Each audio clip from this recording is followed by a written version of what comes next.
Déjeme darle la bienvenida a nuestra queridísima compañera, si quiero decirlo, compañera, doctora Leticia Calderón Chelios, investigadora del Instituto Mora, quien hoy nos plantea en su columna de Sin embargo MX, no se aceptan mezquindades.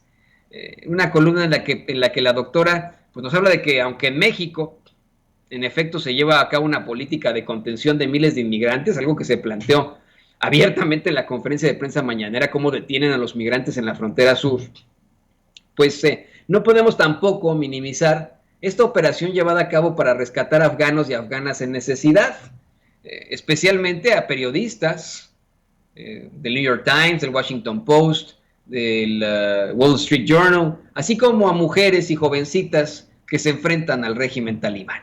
Doctora, muy bienvenida a este su espacio. ¿Qué tal, Toño? Pues un gusto enorme aquí compartir contigo y ahora pantalla también.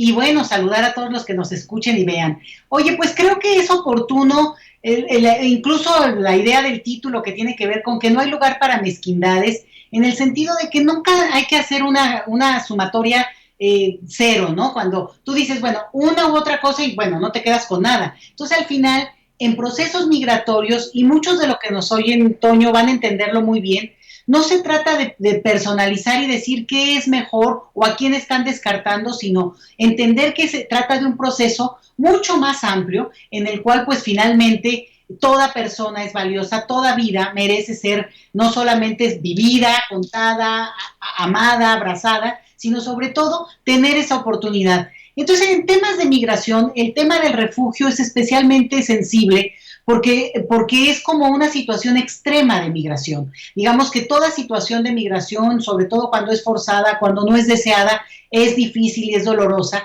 pero cuando se trata de solicitantes de asilo que pretenden ser refugiados en otro país que no es el propio, bueno, tienen una carga y una historia que los acompaña, que es realmente una huida inminente. Entonces, el escenario de los afganos nos queda como muy claro en este momento, porque justamente lo estamos viendo en tiempo real lo que ocurre en un atentado ayer espantoso, terrible, pero yo trato de trasladar esto y decir, con todo el valor que esta gesta, digamos, diplomática tiene y que creo que hay que aplaudir en nuestro país, jalemos este argumento para discutir la política migratoria mexicana de una manera más amplia. Sobre todo, Toño, porque se viene en un contexto en el cual está México, digamos, a la merced de qué va a ocurrir, no tanto qué va a ocurrir, sino qué vamos a decidir nosotros en términos de lo que un juez de Estados Unidos ha dicho como la necesidad de que se reinstale el programa Quédate en México en nuestro país, que no es otra cosa sino mandar a las personas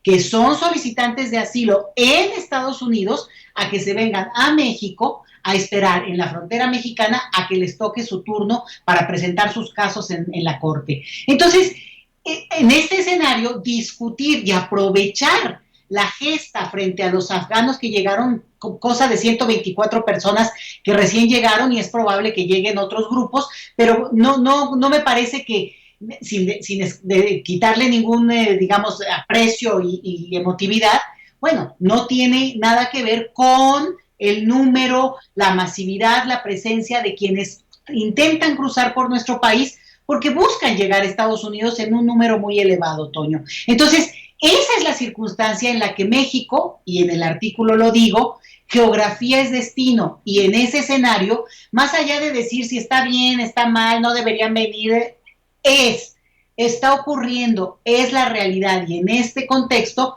¿cómo lo afrontamos de mejor manera, más allá de decir es que no quiero que pase? Bueno, ha pasado desde hace 150 años, digamos, como por lo menos 100, como para tenerlo en contexto. Entonces, de eso trata el artículo, Toño.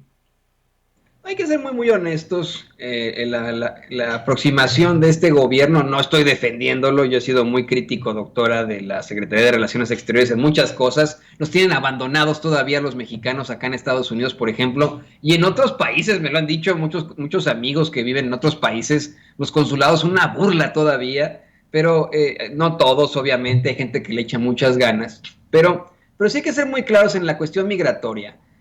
Cuando en otros momentos sí se detenía con la mayor maldad a los inmigrantes indocumentados en México, hoy se les ofrece a muchos de ellos trabajo en el sureste mexicano Hoy pues se les permite que consigan una especie de pasaje con todas las de la ley, demostrando, eso lo ha dado a conocer el mismo canciller Marcelo Ebrard, identificándose para que puedan aplicar desde México a Estados Unidos. Y lo que comentaba yo hace rato, que con eso quisiera yo cerrar y preguntarle sobre esto rápidamente, es que algo que nos había planteado usted esta semana, el gobierno de México no tiene por qué hacer caso a la determinación de la Suprema Corte de Justicia de Estados Unidos, no tiene ese alcance, no tiene esa jurisdicción, vamos, ¿no? Y algo que se me ocurría hoy con el profesor Jesús López Almejo es que como el gobierno de Joe Biden está en contra de este programa Quédate en México, puede aplicar la obradorista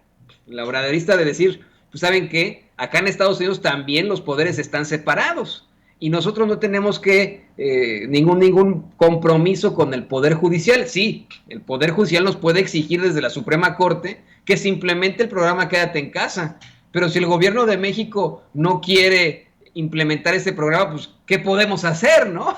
Entonces, creo que ahí es una situación con la que se enfrentan con pared los que están en contra de la inmigración acá en Estados Unidos. Tú tocas muchos puntos, Toño. Tendríamos que extendernos muchísimo. Yo sé que no hay mucho tiempo, pero del primero no puedo no responderte diciéndote que los mexicanos que radican en el extranjero y que son ciudadanos de nuestro país, digo, por obvias razones, lo estoy repitiendo, digamos, tienen una cosa que es muy poderosa y se llama voto. Si lo ejercen, su nivel de presión frente a los consulados o el tema que me digas va a ser enorme, es de un potencial grandísimo, pero si no lo ejercen en la medida de su capacidad como comunidad, pues obviamente hay este tipo de cosas que quedan en la anécdota y no acabamos de romper con ese círculo vicioso. Eso te lo diría por un lado, porque acuérdate que yo soy fan de ese tema que tiene que ver con los derechos de los mexicanos que radican fuera, pero también con el ejercicio cabal de sus derechos, pues que sí le toca a cada ciudadano. Y del otro lado, que tiene que ver con la inmigración en nuestro país, el tránsito migratorio o incluso México como destino, creo que hay muchos asegúnes. Tenemos que hacer una lectura mucho más amplia, con mucho más tiempo, Toño, pero sí te diría que en este contexto, México por primera vez, ojo lo que voy a decir, México por primera vez tiene una circunstancia en la que su capacidad de negociación es mucho mayor, con más legitimidad y posibilidades de decir, nosotros en este momento por la pandemia, por la economía, por la circunstancia política y porque ciudadanos de este país, México, están exigiendo que nosotros por este momento no podemos recibir población que quiere llegar, quiere que estar en Estados Unidos, que les toca a ustedes, señores, hacerse cargo, porque durante más de 2 siglos han dicho que son el país ejemplar y al que todo mundo debe admirar. Bueno, esta gente efectivamente los admira y quiere estar ahí y no en México. Y México puede negociar de una manera muy interesante, Tony. Así es, y tenemos con qué negociar, doctora. Creo que existe fuerza, precisamente, fuerza y no a veces, ¿no? En la Secretaría de Relaciones Exteriores, pero en cuanto a la diplomacia, seguimos estando muy, muy fuertes. Doctora, ¿por qué no nos comparte sus redes sociales? Hay muchos comentarios en el chat. Siempre es un placer platicar con usted. Se ha vuelto usted mi colega aquí en este programa, que ya me atrevo a decirlo con toda la peladez. Vámonos en chinga con Toño Ruiz, que a veces, debido a ese temor reverencial, no lo digo cuando esté usted presente, pero bueno, ahí está. ¿Por qué no nos comparte sus redes sociales para que la gente se ponga en contacto con usted?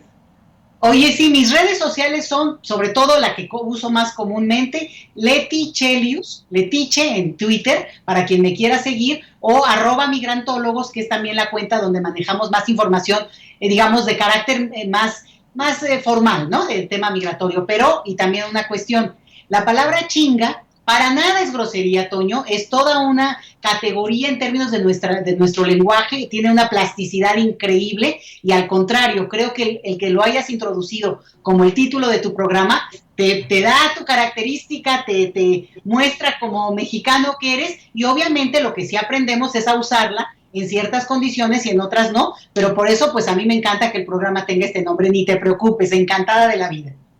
Pues sí, la verdad es que es muy chingón este programa, no le voy a mentir. Y agradezco con esto a la doctora Leticia Calderón Chelius. Tiene toda la razón la doctora, es una palabra que recientemente fue aceptada por la Real Academia Española, pero que en efecto nos definen mucho a los mexicanos. Hay mucho que plantear sobre esta lexicología. Doctora, pues como siempre, muchas gracias. Nos vemos la próxima semana. Nos vemos, Toño, y saludos a todos. Buen provecho. Buen provecho. Y